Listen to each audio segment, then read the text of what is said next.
Assalamualaikum warahmatullahi wabarakatuh. Di sini kami akan mempresentasikan hasil dari pekerjaan kami, yaitu tentang 5 risk control and strategis mengimplementasikan IDPS.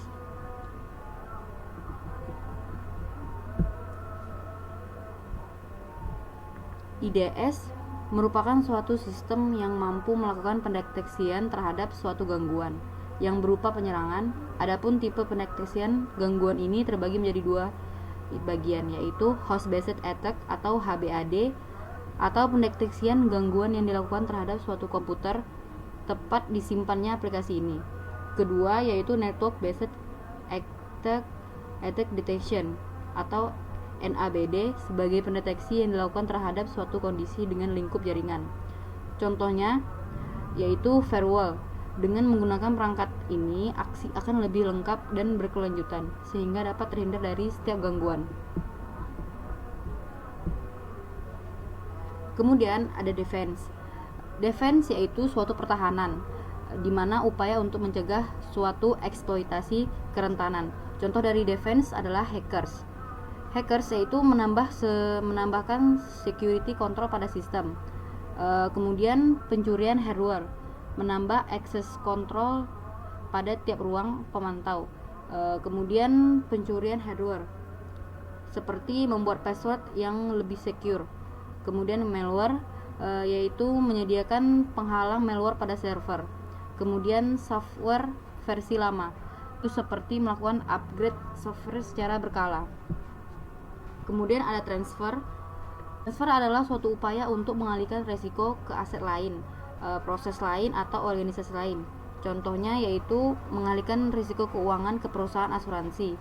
Kemudian klausul ganti rugi, yaitu adalah suatu klausul di mana para pihak yang terlibat dalam kontrak berkomitmen untuk saling memberi kompensasi atas kerugian, kewajiban, atau kerugian yang timbul dari kontrak.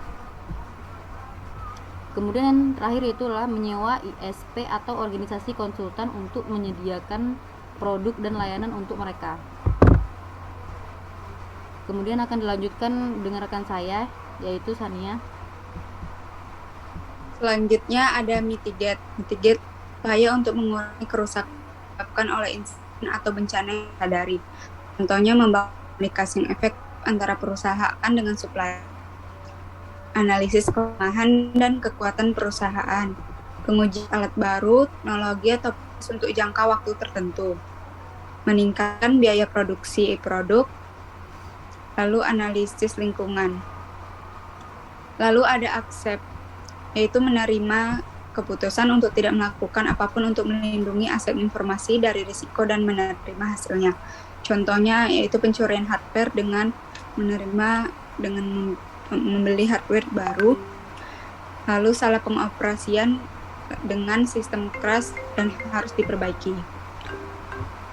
Lalu kehilangan data dengan menginput ulang data. Lalu kalau virus dengan install ulang seluruh workstation. Lalu ada distribusi file tanpa izin dilakukan dengan penyalahgunaan data alutsista TNI.